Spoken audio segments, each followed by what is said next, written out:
Les damos la bienvenida a este informativo de Radio Sefarad que será comentado por Jorge. ¿Qué tal? ¿Qué tal, Alejandro? Comenzamos con los titulares. Israel no aceptará una tregua de 5 años en Gaza y Qatar no participa en las negociaciones de los rehenes.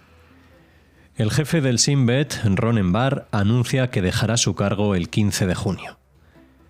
El nuevo adjunto de Mahmoud Abbas realizará su primera visita diplomática a Arabia Saudita.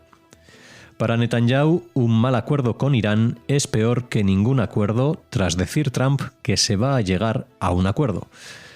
Los conflictos provocan un aumento sin precedentes del gasto militar mundial. Israel registra el mayor incremento desde 1967. Estos son los temas de hoy aquí en el informativo de Radio Sefarad. Un funcionario israelí dijo el lunes que no hay ninguna posibilidad de que Israel acepte la propuesta de tregua de 5 años con el grupo terrorista Hamás, que actualmente está siendo discutida por mediadores árabes. No hay posibilidad de que acordemos una hudna con Hamás que simplemente le permita rearmarse, recuperarse y continuar su guerra contra Israel, dijo el funcionario, refiriéndose a una declaración de un funcionario de Hamás que el grupo está dispuesto a liberar a todos los rehenes restantes a cambio de un cese de hostilidades de 5 años en la Franja de Gaza. Hudna es un término árabe que denota un periodo prolongado de calma estratégica entre un alto el fuego y un tratado de paz. El término se ha utilizado para describir periodos de calma entre Israel y Hamás en Gaza en las últimas décadas. Israel se ha negado, en cualquier acuerdo, a poner fin a la guerra o dejar a Hamás en el poder como órgano de gobierno del enclave, argumentando que el grupo utilizará cualquier cese del fuego prolongado para rearmarse y llevar a cabo otro ataque contra Israel similar al del 7 de octubre. También Israel desestima la influencia de Qatar en las negociaciones para liberar a los rehenes de Gaza, haciéndose eco de informes en los medios hebreos durante el fin de semana de que Doha ha estado saboteando las conversaciones al instar a Hamás a rechazar una reciente propuesta egipcia de alto el fuego. Bueno, como vemos, pues han pasado unos días. Igual ayer echaban de menos las noticias, pero se habrán enterado de que en España hubo un apagón de energía eléctrica a nivel nacional, que incluso influyó en Portugal y en el sur de Francia, y por lo tanto no pudimos poner todos los programas que hubiéramos deseado.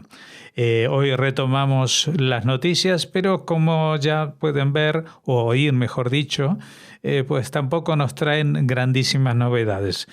Sí que hay nuevas propuestas sobre propuestas de hacer un alto el fuego con Hamás, pero lo único que estamos viendo son posibilidades que se van descartando. Primero, bueno, al menos esta semana se está hablando de un cese del fuego, una tregua final, y no de un intercambio de liberación de primero 7, 8 y después otros 7, 8 y así sucesivamente, como fue durante la primera fase del intercambio de secuestrados israelíes por prisioneros palestinos de Hamás en Israel. Pero Israel ya está muy, como se dice comúnmente, baqueteado en el tema de los acuerdos y ceses de fuego que se puedan firmar con Hamás. Este término hudna es un término que hace referencia a distintas fases de la guerra santa, de la yihad, y en ellos se permite que los musulmanes establezcan una pausa para rearmarse, no un acuerdo de cese del fuego definitivo, no un acuerdo de paz. Esto Israel ya lo sabe y ha tenido amargas experiencias en el pasado con los representantes de Hamás en distintas ocasiones que han tenido enfrentamientos bélicos entre este grupo terrorista e Israel. Así que en este momento y en esta situación, Israel no está dispuesto a negociar, sino una rendición incondicional del grupo Hamás, su desaparición como fuerza política al frente de la administración en la Franja de Gaza. Evidentemente, como ideología, nadie puede decretar la muerte de una ideología, pero sí que los que están organizados en ese partido, que es también un movimiento y también un ejército de milicianos terroristas, pues no estén en condiciones de volver a crear una infraestructura como la que han creado en sucesivas ocasiones en la Franja de Gaza. A medida que Israel iba destruyendo los túneles de ataque, a medida que Israel iba destruyendo las infraestructuras donde almacenaban los armamentos debajo de hospitales, de escuelas y de mezquitas, pues ellos iban y volvían a reconstruir exactamente lo mismo. Así que en este caso, pues la negociación se alarga o se hace prácticamente interminable cuando una de las partes, mejor dicho, que es Hamas, pues no está dispuesta a, dar su brazo a torcer, porque aquí la única fuerza que tiene Hamas es justamente la que impone sobre la población, convirtiéndolos en esclavos de los que están al servicio, en este caso, de Irán, para destrozar a Israel y aniquilar a los judíos. Este es el objetivo. El objetivo de Hamás no es la creación de un Estado palestino. Jamás durante todos estos años, desde el 2005 hasta ahora, no ha enarbolado la bandera palestina que nosotros conocemos de cuando va Mahmoud Abbas, por ejemplo, a un encuentro internacional, etcétera, etcétera, esa que tiene 4 colores, el blanco, el negro, el verde y el rojo, sino que ellos simplemente tienen una bandera que es verde con inscripciones en blanco y que habla de la yihad, de la guerra religiosa para expulsar del territorio que alguna vez fue parte del imperio musulmán, de cualquier otro gobierno que se haya instalado o recuperado su terreno, en este caso, como es Israel. Y no me cansaré de recordar, pero ya los oyentes que nos siguen estarán un poco hartos de oírlo, pero que está la misma situación que se vive en España, que para el mundo musulmán es Al-Ándalus y es un terreno que desde el punto de vista de la guerra santa, de la yihad, de los preceptos radicales del Islam, pues tienen la obligación de reconquistar y expulsar de ahí a los cristianos o cualquier otro que ocupe el lugar de que una vez fue considerado parte del Islam. Y esto a pesar de que hay muchos que todavía creen que el Islam es una religión que reconoce y que bendice de alguna manera las otras religiones monoteístas, la práctica y también una lectura más a fondo de los libros sagrados nos dan la pauta de que eso no es así. El jefe del Shin Bet, Ronen Bar, anunció el lunes que dejará su cargo el 15 de junio, citando responsabilidad personal por el fracaso de la agencia en prevenir el ataque de Hamás del 7 de octubre de 2023. Por recomendación del primer ministro Benjamín Netanyahu, el gabinete votó el mes pasado por unanimidad destituir a Bar, lo que desencadenó una batalla legal en curso y actualmente el Tribunal Superior de Justicia está considerando peticiones contra el despido. El primer ministro dijo que perdió la confianza en Bar y lo castigó por los fracasos del 7 de octubre, pero Bar impugnó su destitución como ilegítima y argumentó que Netanyahu estaba tratando de derrocarlo por razones personales y políticas. Bar enfatizó que el Shin Bet no había desestimado el peligro que representaba Hamás. El cumplimiento de la responsabilidad en la práctica es una parte inseparable del ejemplo personal y el legado de nuestros líderes y no tenemos legitimidad para liderar sin él. En una declaración jurada la semana pasada, Bar afirmó que Netanyahu había exigido que el jefe de seguridad fuera leal al primer ministro por encima de los tribunales, advirtiendo que la futura independencia e integridad del servicio están en peligro. Netanyahu emitió una declaración jurada refutando estas afirmaciones el domingo. Bueno, ya saben que hemos comentado aquí en otras ocasiones este enfrentamiento entre el jefe del Shin Bet, Ronen Bar. El Shin Bet es el Servicio de Seguridad Interior, y el primer ministro. Ya saben también que especialmente en los últimos meses se han venido sucediendo una serie de renuncias, especialmente en el estamento militar, de todos aquellos que estaban al mando durante el 7 de octubre de 2023, los jefes de la zona, de las distintas fuerzas del ejército, incluso el jefe del Estado Mayor. Todos han admitido responsabilidades, pero parece que el primer ministro no admite ningún problema ni responsabilidad que le atañe a él como figura política al mando de toda esa situación. Y lo que quieren es que, lo que pretende y demuestra es que todos los problemas que han surgido y que provocaron este 7 de octubre son todos aquellos que estaban a cargo de responsabilidades, menos él. Él, que se supone que es el que coordina y el que define cuál va a ser la acción o inacción que se va a tomar respecto a cualquiera de estas situaciones y amenazas a la seguridad nacional. Ronen Bar había sido nombrado, porque este es un cargo que no es ministerial, como jefe del Shin Bet por el gobierno anterior al de Netanyahu, y como era también tradicional, pues este cargo nunca había sido objeto de despido. No está contemplada esa acción porque siempre los jefes de seguridad del Shin Bet, pues llevado un tiempo, pues renuncian. Es un cargo que exige muchísima responsabilidad, y en determinado momento renuncian cuando ven cumplida cierta fase de su labor. Y a Netanyahu, pues esto le ponía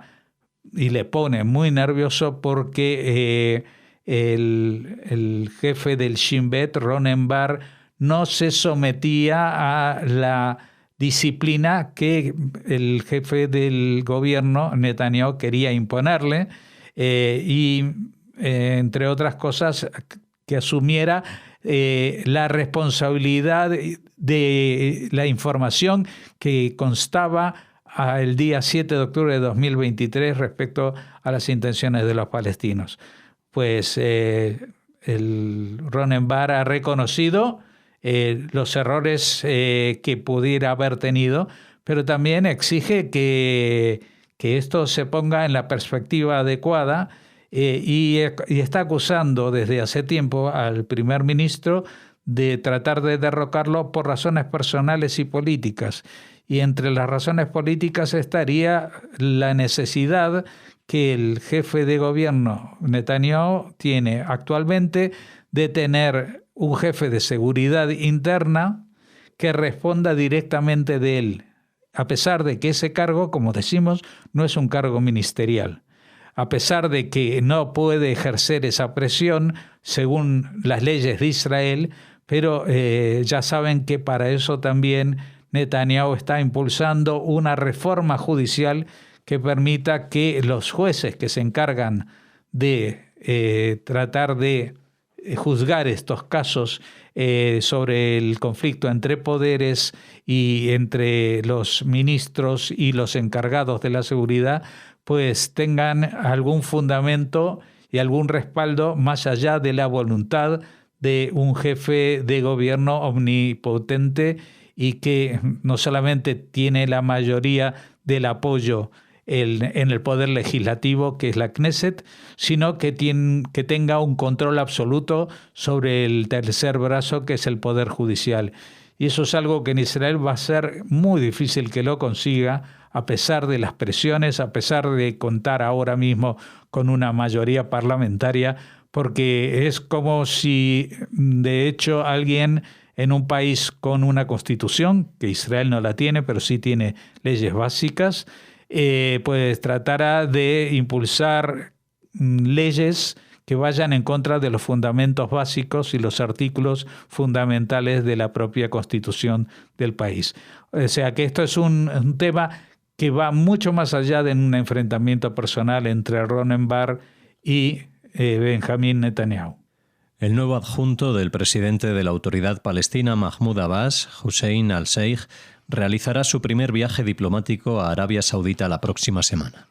La elección de este destino por parte de al-Sheikh demuestra un reconocimiento del papel clave que puede desempeñar Riad en el esfuerzo de la Autoridad Palestina por volver a tener relevancia en el escenario internacional, donde se ha visto eclipsada por Hamás después del ataque del grupo terrorista del 7 de octubre de 2023 a Israel y la consiguiente guerra en Gaza. En sus reuniones con altos funcionarios saudíes, al-Sheikh planea discutir formas de impulsar los lazos entre Arabia Saudita y Palestina, junto con los preparativos para la visita del presidente estadounidense Donald Trump a la región la semana siguiente, con Arabia Saudita, Emiratos Árabes Unidos y Qatar como destinos.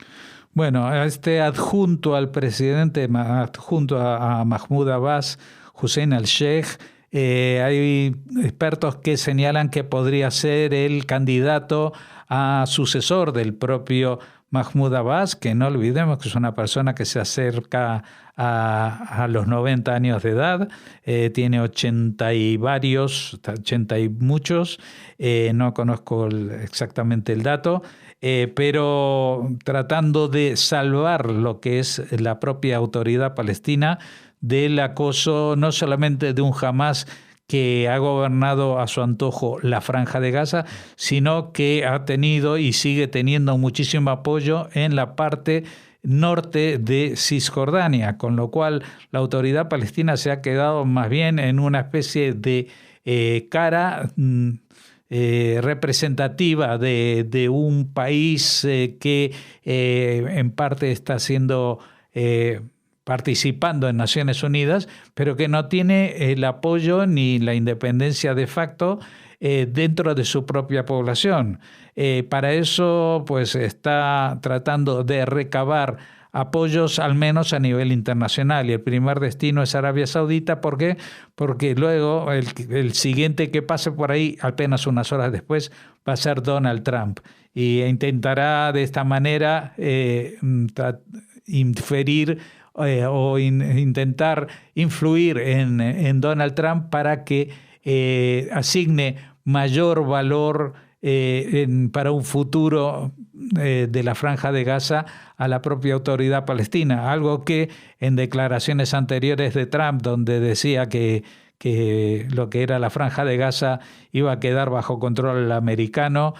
pues evidentemente no es del gusto de los palestinos, que en ese caso ya no tendrían que enfrentarse solamente a la ocupación israelí, entre comillas, sino algo mucho más difícil de enfrentarse a nivel internacional, que es a una ocupación en toda regla por parte de Estados Unidos. El primer ministro israelí Benjamín Netanyahu pidió el domingo que se desmantele toda la infraestructura nuclear de Irán, mientras las conversaciones entre Estados Unidos e Irán parecieron avanzar en una dirección positiva tras una tercera ronda de negociaciones indirectas en Omán durante el fin de semana. Netanyahu también especificó que no se debe permitir a Irán enriquecer uranio o incluso conservar la capacidad para hacerlo, y dijo en una conferencia que había presentado su posición sobre el asunto al presidente estadounidense Donald Trump y que estaba en estrecho contacto con Estados Unidos sobre el tema. Sin embargo, no estaba claro en qué medida la postura de Netanyahu se alinea con la de Estados Unidos. En declaraciones a la prensa, también el domingo, Trump no pareció compartir sus preocupaciones. En cuanto a la situación con Irán, creo que lo estamos haciendo muy bien, dijo Trump. Creo que se llegará a un acuerdo. Se va a lograr. Estoy bastante seguro de que se logrará. Irán, que busca abiertamente la destrucción de Israel, niega tener intenciones de fabricar armas nucleares, pero ha acelerado la producción de uranio enriquecido al 60%, una tasa de enriquecimiento muy superior a la necesaria para usos civiles y un paso técnico muy corto respecto al uranio apto para armas. Además, continúa desarrollando sus capacidades de misiles balísticos. Bueno, si juzgamos la fiabilidad en los deseos de Trump, o en las afirmaciones ya, no solamente deseos, cuando dice, creo que lo estamos haciendo muy bien y creo que se llegará a un acuerdo, pues si nos fijamos en estos 100 días que ha estado al frente de Estados Unidos, los resultados la verdad que no son muy alentadores. La situación en la Franja de Gaza no ha mejorado en nada. Es más, el intercambio de prisioneros entre los secuestrados israelíes y los presos palestinos se hizo gracias a un acuerdo de última hora de la administración Biden, no suya. En cuanto a Ucrania y Rusia, pues vemos que la cosa no avanza demasiado bien, ni siquiera en las cuestiones en las que el propio Trump pretende iniciar cierta beligerancia, como es en la economía mundial, especialmente con China. También ha estado dando pasos atrás para recuperar cierta credibilidad. De momento, los mayores afectados por las decisiones de Trump son la economía estadounidense, que es lo que presuntamente venía a solucionar. Así que me imagino que estas declaraciones que ahora dice, manteniendo el optimismo respecto a unas negociaciones con un país, Irán, que todavía no está dispuesto a negociar directamente cara a cara, sino a través de intermediarios, a pesar de que se encuentran en países como Omán para hacerlo, pues la verdad que yo no apostaría muchísimo dinero en que se va a lograr ese acuerdo con Irán, entre otras cosas porque lo que ha trascendido que piensan exigirle a Irán es exactamente lo mismo que se exigía en el tratado del 2015, que había firmado la administración Obama, que él la rechazó y se fue de ese acuerdo unos años después, y que ahora, después de 10 años, vemos que no ha servido para nada porque los objetivos iraníes de enriquecimiento de uranio para tener bombas atómicas ya los ha conseguido prácticamente. Así que no se sabe muy bien, pero la sensación es que con Irán tampoco las cosas irán viento en popa. El gasto militar mundial experimentó su mayor aumento en 2024 desde el final de la Guerra Fría, alcanzando los 2,7 billones de dólares, ya que las guerras y las crecientes tensiones impulsaron el gasto. Estos incrementos fueron particularmente grandes en Europa y Medio Oriente. Varios países europeos han experimentado aumentos sin precedentes en su gasto militar. En términos reales, el gasto aumentó un 9,4% a nivel mundial en comparación con 2023, siendo 2024 el 10º año de aumentos consecutivos del gasto. Más de 100 países, incluidos los 15 que más gastan, aumentaron sus presupuestos militares el año pasado. El principal contribuyente al aumento del gasto fue la región europea, incluida Rusia, donde el gasto aumentó un 17%. El gasto de Alemania aumentó un 28%, alcanzando los 88.500 millones de dólares, superando a India como el cuarto mayor presupuesto nacional del mundo para ese uso. Mientras Israel continuaba su ofensiva en Gaza, su gasto militar aumentó un 65%, el aumento anual más pronunciado desde la Guerra de los 6 días en 1967. China, el segundo con mayor gasto en defensa del mundo, aumentó su presupuesto militar en un 7%, marcando 3 décadas de crecimiento consecutivo. Sí, y si a esto sumamos lo que se vaticina, al menos en Europa, para 2025, veremos que el gasto militar va a seguir subiendo y mucho, al menos en la zona europea, porque tras las amenazas de Trump de romper la OTAN si no se incrementaba y el abandono que está sufriendo Europa justamente por parte de Estados Unidos, hace que pues se esté hablando de un aumento bastante importante del gasto militar en la zona euro, en la zona europea, y esto es especialmente notable en el caso español, que ni siquiera había llegado al 2% que se había comprometido hace unos años llegar, y más ahora cuando pues países de la Unión Europea están exigiendo que el aumento del gasto respecto al presupuesto sea mayor del 3%, con lo cual España está muy lejos de conseguir. Tendría que en realidad duplicar el gasto en defensa actual para hallarse en los mínimos exigibles por la Unión Europea, y esto sin saber si la propuesta del presidente español de meter ahí en los gastos en defensa junto con los gastos en seguridad, que nadie me entiende muy bien porque no se ha detallado, pero parece como que ahí se va a tratar de colar otros gastos, pues no son del agrado de los socios europeos. Así que se prevé que Europa va a tener que aumentar bastante su gasto militar, y esto va a repercutir en el gasto militar mundial seguramente. Aquí finalizamos el informativo de Radio Sefarad. Les esperamos en una próxima edición con más noticias.